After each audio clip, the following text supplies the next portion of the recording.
청주에 계부에 의해서 성폭행을 당하고 아무도 안 믿어주는 것, 그 억울함 때문에 또 엄마까지 회유하고 그리고 네가 실제로 당한 것이 아니고 네가 꿈을 꾼 거다. 이런 억울함 때문에 자살을 선택한 중학생 의붓 딸과 그 친구 사건이 이번에 뉴스에 나왔죠. 그 뉴스를 들으면서 전 너무 마음이 아프고 안타까웠어요. 그 의붓 딸이 자살하기 전에 남긴 뉴스에 뭐라고 썼냐면 너무 아프니까 이젠 그만 아프고 싶다. 너무 아프니까 이젠 그만 아프고 싶어요 라고 썼어요. 얼마나 고통스럽고 얼마나 힘들고 얼마나 억울하고 얼마나 화가 많이 나면 그랬을까. 그래서 그 친구랑 둘이 같이 동반 자살을 그렇게 했어요. 그 계부를 생각하면 화가 너무 나는데 근데 제가 이제 갑자기 드는 생각이 뭐냐면 그렇다. 그리스도 없으면 누구나 다 그럴 수 있다. 그리스도 아니면 그 사람뿐만 아니라 누구라도 그 사람처럼 될 수 있다. 그 누구도 사탄의 손에서 자유로울 수는 없다.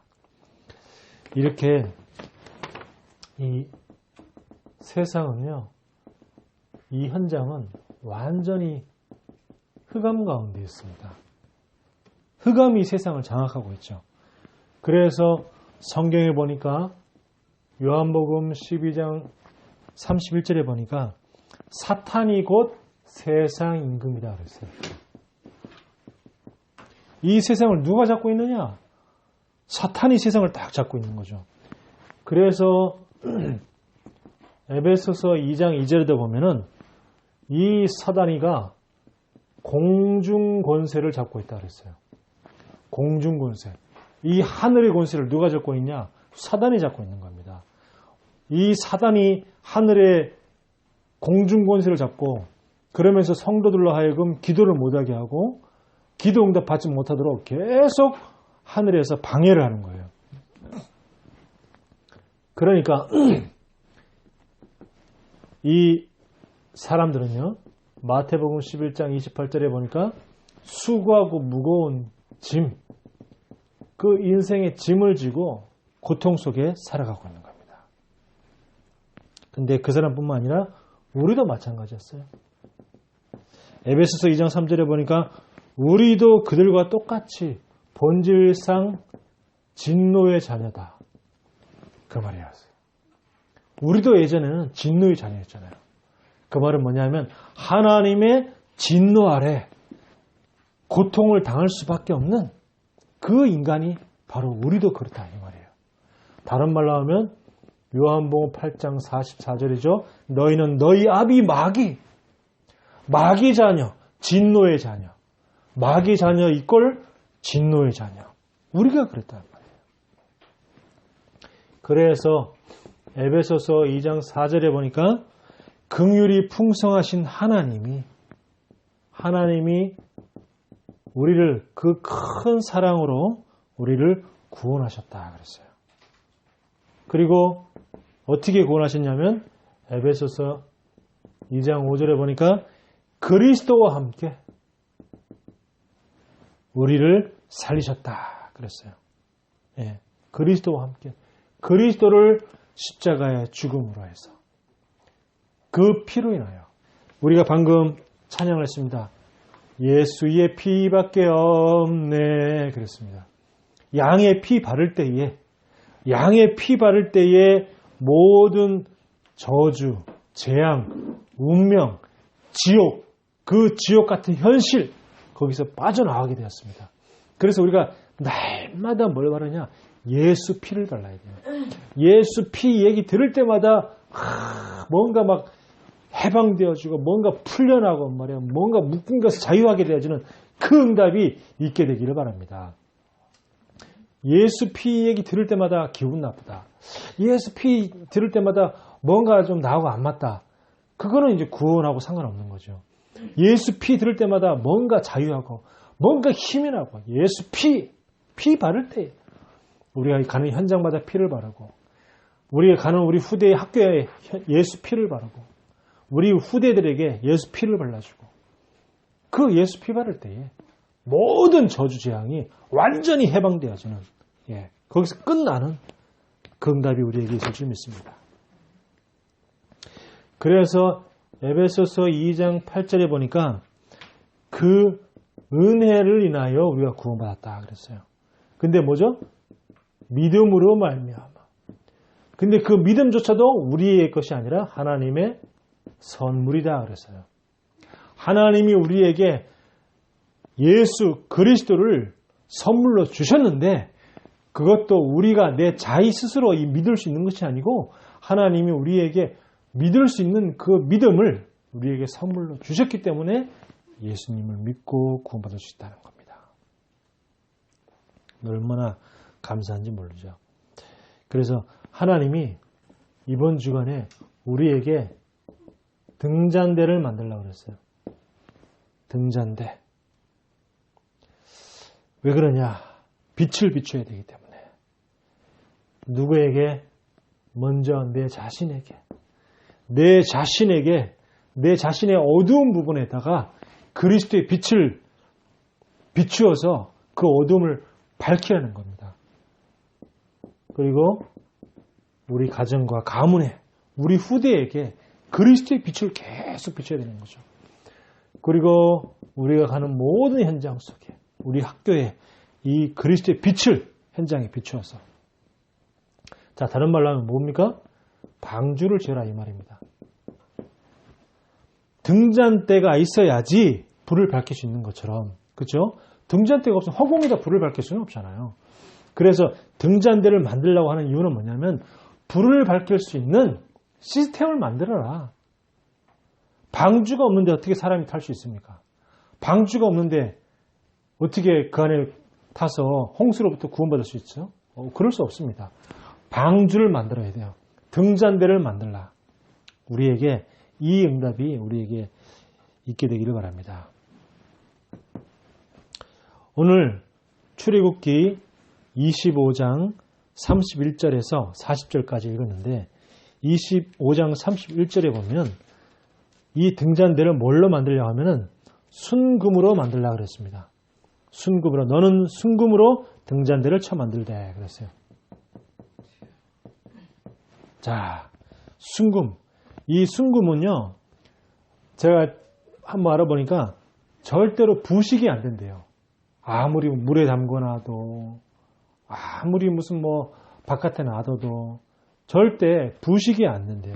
그래서 가장 안전한 자산 가치를 가지고 있는 것이 뭐냐? 순금입니다. 근데 지금 하나님이요, 가장 중요한 것들을 갖다가 순금으로 만들려고 그랬어요. 뭘 순금으로 만들려고 그랬냐면, 우리가 봤던 증거궤. 하나님이 증거궤를 순금으로 만들려고 그랬어요. 그리고 뭘 순금으로 만들려고 했습니까? 진설병을 두는 상. 다른 말로 하면 떡상. 이 진설병을 두는 상을 갖다가 순금으로 만들어라.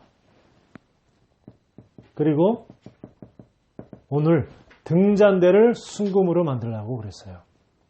이 세 가지는 성막에 있어서 가장 중요한 성소 안에 들어가는 것이죠. 성소 안에 이 세 가지가 들어가는데 특히 증거궤는 성소 안에서도 가장 중요한, 특히 제사장만 들어갈 수 있는 지성소에 증거궤가 들어갑니다. 그러니까 가장 중요한 것들을 세 가지를 갖다가 순금으로 만들려고 그랬어요. 자, 예수님이 그만큼 가장 중요하다는 거죠. 순금은요, 굉장히 순수한 겁니다. 금의 특징이요. 굉장히 이게 순수하다는 말은 불순물이 전혀 들어가지 않은 거예요. 순금은. 우리가 보통 이제 14K, 18K, 그 말은 뭐냐면은 14K라는 것은 금이 한 50% 정도 있고, 그 다음에 다른 강석이나 다른 물체가 또 50% 정도 섞였다는 거예요. 그리고 18K라는 것은 금이 70%에서 75% 정도가 금이고 나머지 15%는 딴 게 섞인 거라 그 말입니다. 그래서 이제 순금이라는 것은 전혀 불순물이 완전히 섞이지 않는 원죄 없으신 그리스도. 원죄가 없으신 그리스도. 그걸 말하는 거죠. 그리고 순금은 아무것도 흠이 없어요. 흠집이 전혀 없습니다. 자범죄 없으신 그리스도. 왜? 그 그리스도가 바로 하나님이시기 때문에. 그래서 순금이 완전하고 영원한 것처럼 완전하고 영원하신 그리스도를 나타내기 위하여 순금으로 증거계를, 순금으로 진설병상을, 순금으로 등잔대를 만들려고 했습니다.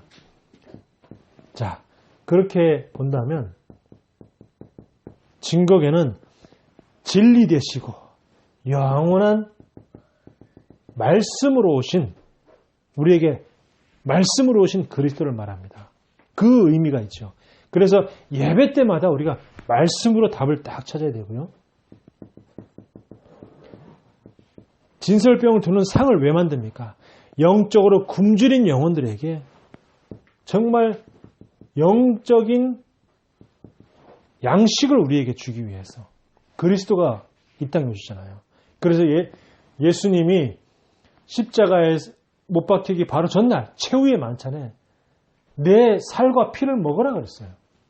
영적인 양식 대신 그리스도, 생명의 양식, 이걸 먹으라. 그리고 등잔대, 어둠을 밝히고 세상을 비추는 빛 대신 그리스도, 증거계로 말씀 대신 그리스도, 진설병으로 생명의 양식 대신 그리스도, 등잔대로 세상의 어둠을 밝히는 그 빛 대신 그리스도. 이 그리스도가 모든 성막에 가장 중요한 그 지성소와 성소에 딱 위치하고 있는 겁니다. 그래서 교회에서 가장 중요한 건 뭐가 중요하냐? 교회 뭐 건물이 중요한 것도 아니고 교회 무슨 시스템이 중요한 것도 아니고 진짜 중요한 건 뭐냐?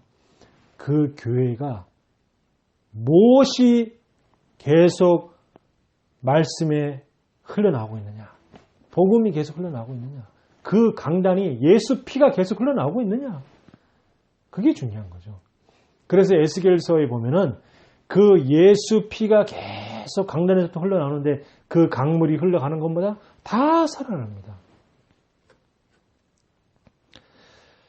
자, 그러니까 이게 우리에게 꼭 필요한 말씀이죠. 우리가 지금도요, 우리는 이 생명의 말씀이 필요하고, 지금도 생명의 양식이 필요하고, 지금도 빛이 필요합니다. 요즘 뉴스 보세요. 사람도 잘 사귀어야 됩니다. 함부로 사귀었다가 큰일 나요. 아무나 사귀었다가 그냥 얼굴 외모만 보고 혹은 하여튼 세상적인 가치로 잘생겼다, 키 크다, 옷 잘 입고 멋있다 이런 것만 보고 사귀었다가 사귀어보니까 뭐 성격적으로나 서로 안 맞지 않는 부분이 있겠죠. 그래서 헤어지자 그랬는데 그 헤어졌다 그래서 계속 스토킹하다가 이제 경찰에 신고하니까 그걸 이제 화가 나서 보복으로 사람을 죽이는 이런 일들이 지금 데이트 폭행, 데이트 살인 이런 사건들이 계속 일어나고 있어요. 아무나 사귀면 큰일 나는 겁니다. 무슨 길을 절지 몰라요. 왜? 말씀이 없고 양식을 먹지 못한 그 굶주린 마른 뼈와 같은 사람들이 빛이 없고 흑암이 가득 차기 때문에 이 흑암 속에 있는 사람들은 무슨 짓을 저릴지 몰라요. 그래서 하나님이 우리에게 이 빛 대신 그리스도를 이 땅에 보내신 것이죠. 자, 우리가 성경을 조금 더 자세히 한번 봐야겠습니다. 요한복음 1장 1절에서 12절에 보니까 태초에 말씀이 계시니라 그랬어요.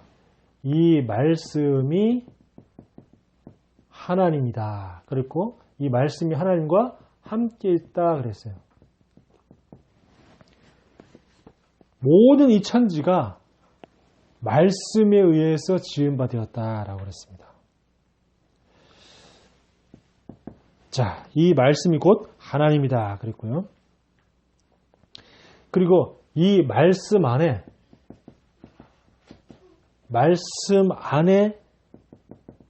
생명이 있다. 그 생명은 각 사람들에게 비치는 빛이다 그랬어요. 말씀 안에 생명이 있다 그랬습니다. 그러니까 이 말씀이 얼마나 중요한지 몰라요. 그러니까 말씀을 우리가 받고 말씀을 붙잡을 때 그때 내 안에 빛이 비치는 겁니다. 분명히 말씀했잖아요. 말씀 안에 생명이 있다 그랬다니까요. 그러니까 말씀이 우리 안에 들어올 때에 그 말씀 안에 생명이 있는데 그 생명은 뭐냐? 빛이다 그랬어요. 그래서 이 세상을 비치는 참 빛이 있었다. 그 참 빛이 뭐냐? 이 각 사람에게 그 빛을 비추는데 아무도 영접하지 않았다 그랬어요. 그 각 사람의 빛이 비추는데 빛을 받아주지 않았다 그랬어요. 근데 영접하는 자, 곧 그 이름을 믿는 자들에게는 하나님의 자녀가 되는 권세를 주셨으니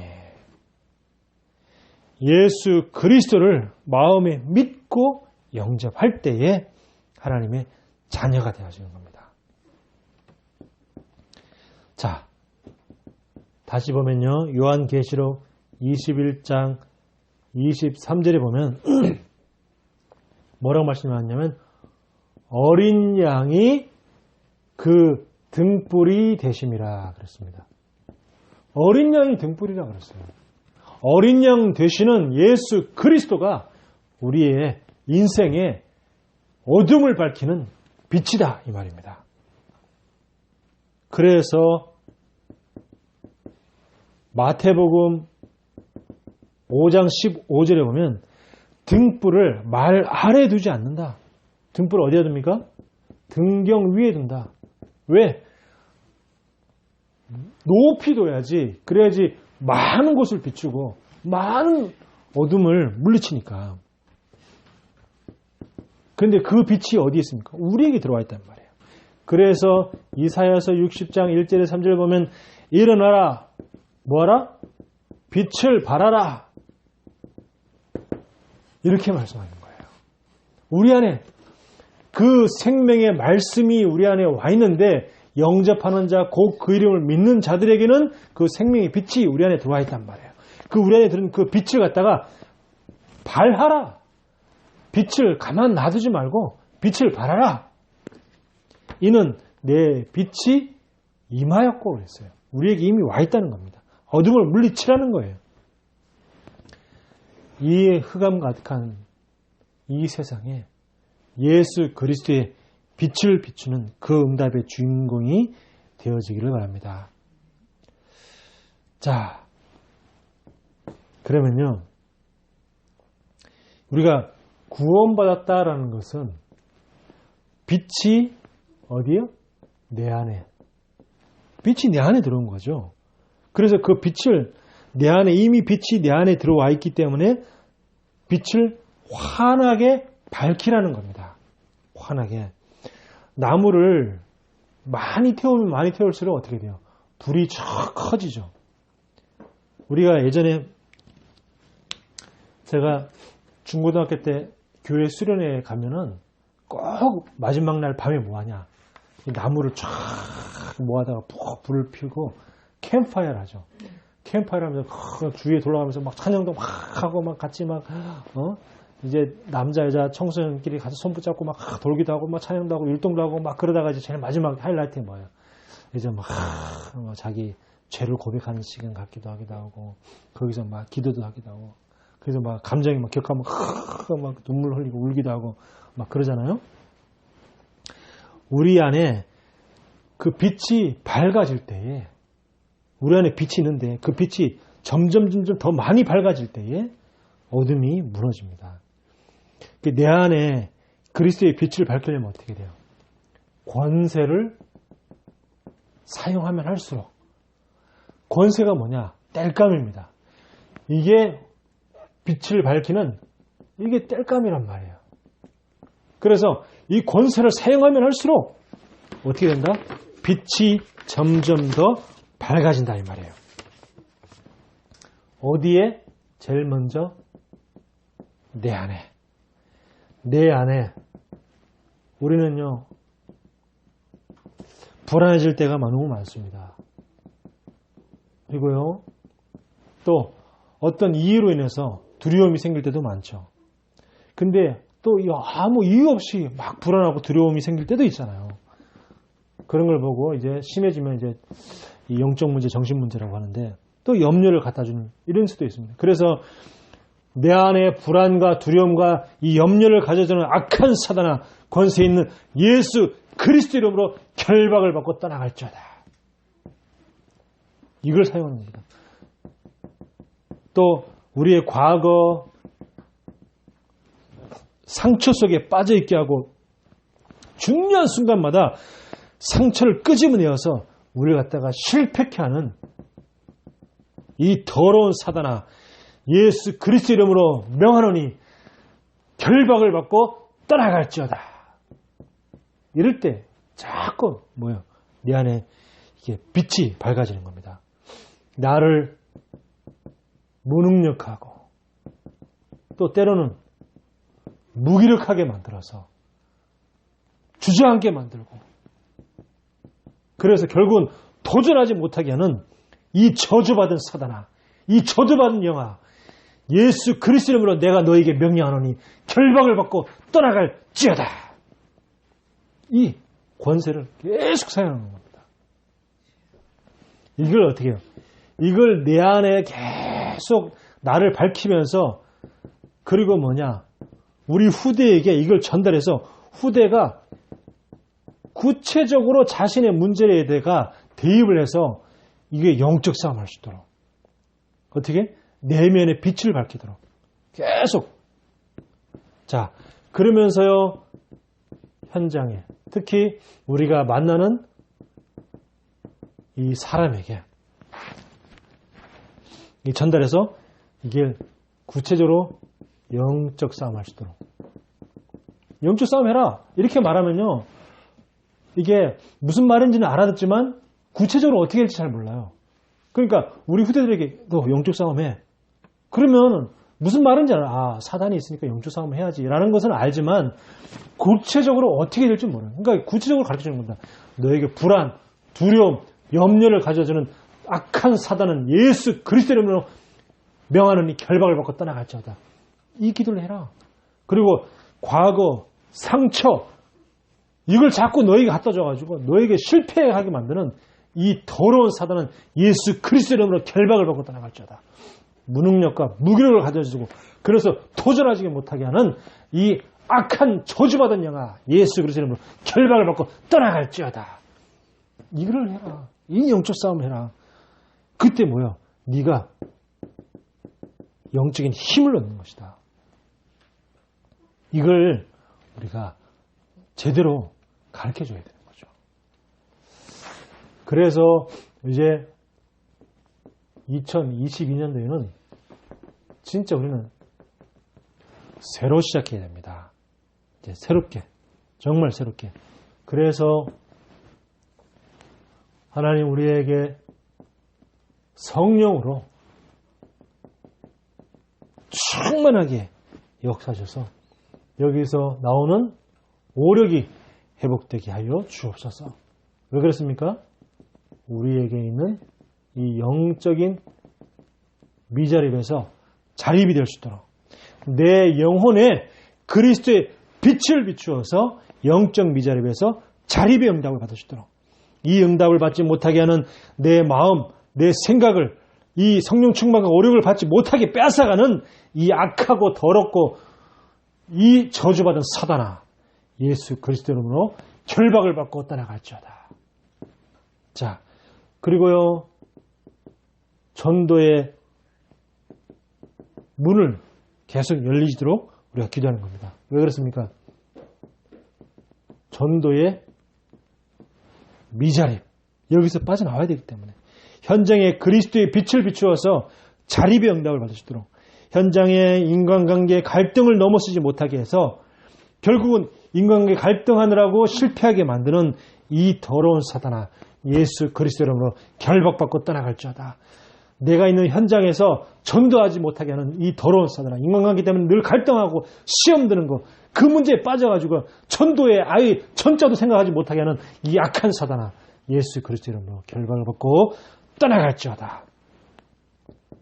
하나님은 이스라엘 백성들이 광야에 있는데 하나님은 성막을 만들려고 그랬습니다. 그것도 뭐라고요? 이 중요한 것들은 순금으로 한 달란트로 아까 만들려고 그랬습니다. 한 달란트가 얼마나 금이 무게가 양이 많습니까? 이걸 갖다가 하나님은 다 이유가 있어요. 뭐가 이유가 있냐? 저는 처음에 양의 피 바르는 날 애굽에서 탈출할 때에 하나님 뭐라 했냐면 이스라엘 백성들에게 애굽 사람들이 많은 이걸 줄 것이다 그랬어요. 나갈 수 있도록 요구하면 애굽 사람들이 줄 거라 그랬습니다. 그 사람들이 애굽 사람한테 받은 것들, 그런 것들, 뭐 재산 이런 것들 있잖아요. 하나님이 그걸 밖에 나오게 하신 이유가 있는 거예요. 왜 그러냐? 하나님은 미리 광야에 나갔을 때에 하나님은 성막을 짓게 만들려고 하는 큰 그림을 가지고 계시기 때문에 하나님이 애굽 사람들에게 그걸 나올 때 그걸 받아서 나오라 그랬어요. 자, 그래서 이 광야에서 하나님은 성막을 만들려고 했습니다. 왜 그렇습니까? 우리는 이제 성막을 통해서 경제 미자립을 벗어나야 될 것이다. 경제의 그리스도의 빛을 비추어서 경제가 자립에 응답받을 수 있도록 가난을 대물림시키고 가난의 저주로 237과 다민족을 살리지 못하게 하는 저주받은 더러운 영 악한 사단아, 예수 그리스도로 내가 너에게 명하노니 결박을 받고 박살나고 무너지고 떠나갈지어다. 우리가 2020년에 우리가 받은 응답을 두고 나와 현장에 그리스도의 빛을 비추어서 어둠을 밝히게 되기를 예수 그리스도 이름으로 축원합니다. 하나님의 은혜를 감사합니다. 하나님, 2022년을 맞이하면서 이제 2021년 12월 달이 중순으로 접어들고 있습니다. 이제 약 보름 정도 남았습니다. 하나님, 이 남은 기간 동안 정말로 응답받지 못하게 하는 내게 있는 각인, 뿌리, 체질들을 예수 그리스도의 권세로 내 자신과 세상과 사단과 영적 싸움에서 승리하게 하여 주옵시며 진짜 응답받는 2022년이 될 수 있도록 주님이 역사하여 주옵소서. 살아계신 예수 그리스도 이름으로 기도하옵나이다. 아멘.